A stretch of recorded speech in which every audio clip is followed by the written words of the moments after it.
Lahat daw ng gifts gusto niyang ma-receive. No? Meron din actually ganun na Lord. Kailangan ko yung lahat everyday for my work, for my ano ba say as a parent sa aking anak. Naku, I need wisdom for this, gano'n, no?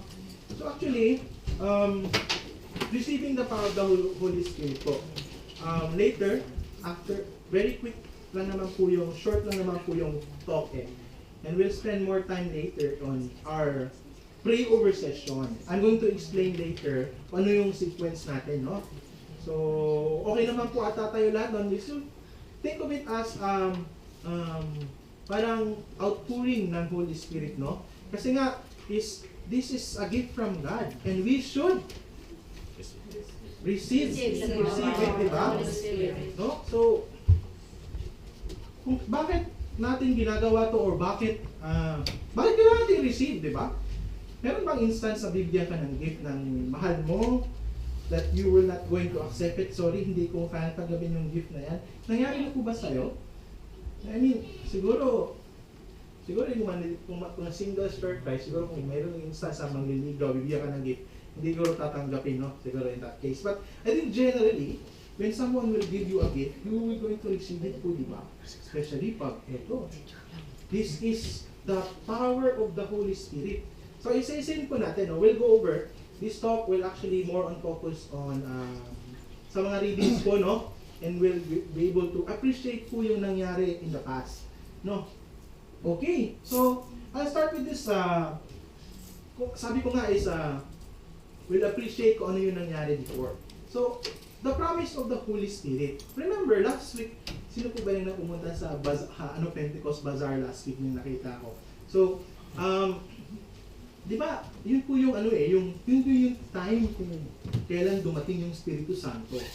O di ba? That is the promise of the Holy Spirit. And before that one, before po dumating yung Espiritu Santo sa ating mga apostles, sa atin, translating it to the right now, sa buhay natin, I mean, they have all different experiences. Like with us, right now, marami din tayong experiences sa buhay-buhay natin before joining CLP, or even right now po, di ba? So, we're going to translate it sa buhay natin, and we're going to reflect on what happened in the past through this first reading, through these readings po, sa mga readings po.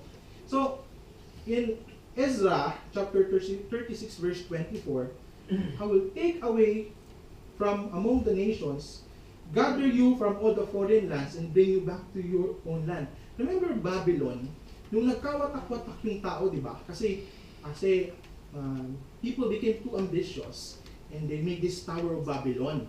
So yun po yung nangyari, and God actually parang inihipan or there's a strong wind, then nagkalat na sila, nagkalat tayo. And like us right now, kalat-kalat tayo, no? I mean, we are broken pieces. We are in the foreign land. Well, right now we are in the foreign land for us Filipino, and for us Peruvian po, no? So we are foreigners here. Putting it into our own life, no? We are foreigners are we foreigners in our own family? Yun po, di ba? Are we hindi ba kilala ng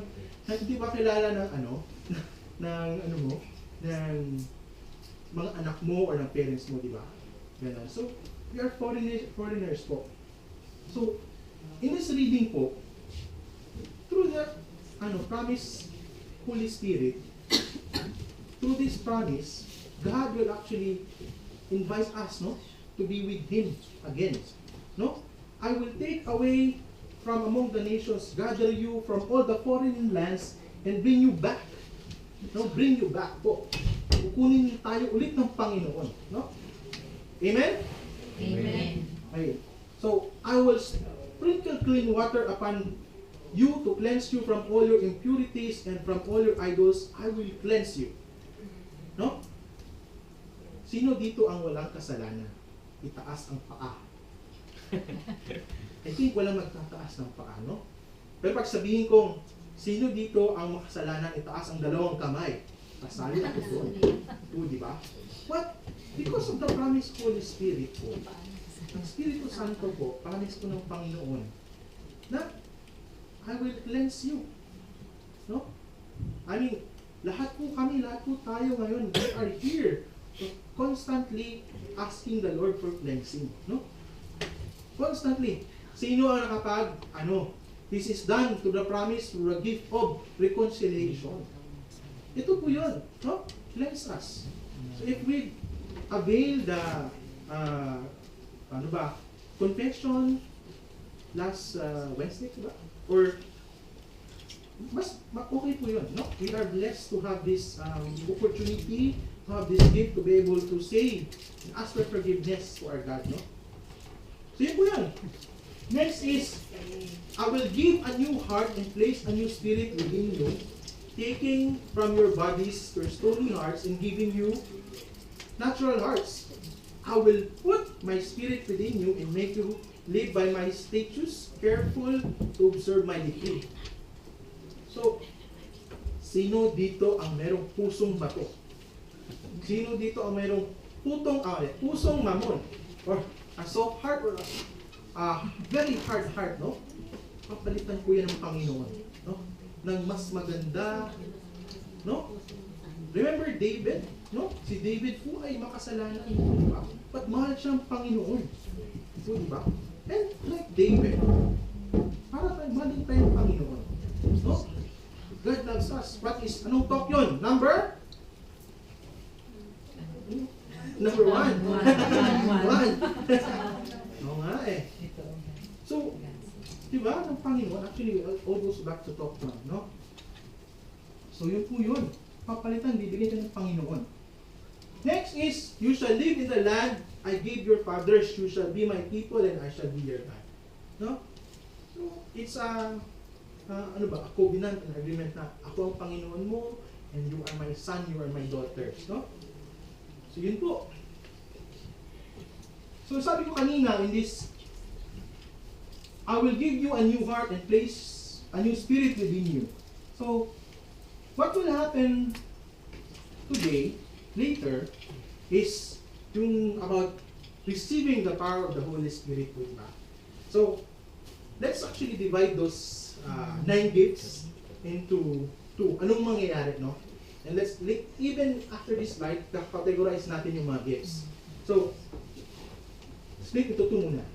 Ano nature, spiritual power, no? There are a lot of instances for us, for example, na, di ba, makasalanan tayo, no? How can we be able to say sorry, or how can we be able to be cleansed or be forgiven, no? Kung hindi nga tayo nag-aas ng forgiveness, no? So, through the power of the Holy Spirit, I know we all have our own, yung mga kasalanan, no? Marami tayong small things, big things, but let's say, for example, very big things, nagkasala tayo sa ating asawa, nagkasala tayo sa ating parents, no? Or sa ating mga anak. And how are we going to be forgiven? Or how are we going to ask forgiveness? How are we going to renew our life? No? Through the power of the Holy Spirit, which God promised. Sabi niya, I will cleanse you. No? So, in that nature, a new nature of spiritual power, no? We will be able to cleanse ourselves. God will cleanse us. God will forgive us, no? Bagong buhay, no? So, yun po yun. That is inward dimension, no? Mag-introduce pa nga ako, 5 minutes na. So yun po yun ang ating, isang part ng ating mga gifts of inward dimension. Next is, the other side is the power to serve, no? You'll ask, grabe, paano kinakaya ng mga priests, ng mga religious people yung mag-serve sa simbahan? Mag-pray ng ilang oras, tutulong sa mga nangangailangan, like, let's say you go to Shibuya, those people who go there at 4 a.m. actually distributing onigiri. Or let's go to other countries. Paano nagagawa ng mga tao mag-spend time sa may mga sakit, for example, di ba? Visiting of the sick. No? Paano tutulong sa mga hirap kung ako nga mismo wala nga akong enough lang yung budget ko. O, diba? But through the power of the Holy Spirit, is we'll be able to do that, no? Hindi naman, it's a constant, no? Always, no? Communication to God, prayer, study, pagmamahal natin Panginoon, we'll be able to do extra mile. No? Bakit? Kung bakit? Ako mahihain talaga ko, promise, no? Promise. Hindi ko ma-imagine, hindi ko ma-imagine magbibigay ng talk, for example, before, no? But, with the help of the Holy Spirit, inspiration po ng Panginoon, nagagawa ko po. I noticed, no? Just a short sharing, siguro may na ako 1 minute. I noticed kasi I joined Couples for Christ as community through Youth for Christ po. Matagal na, Dubai na po. Maliit pa po ako. Maliit pa rin naman po ako. Ito yung height ko for high school actually. I joined second year high school. I noticed actually when I started to serve, no, I excel in the class. No? Imagine that Saturday, Sunday, kasi hindi po CLP ang term po nung sa Youth for Christ. Youth camp. So we go to a camp kasi yun po yung benta sa mga bata eh. So youth camp po yun. 2 nights, 3 days, and start Friday evening. Tapos, serve. I excel in the class actually. I also use the song, hindi pa ata natuturo, Sure Foundation, because I have to compete to a declamation, nanalo pa ako. No?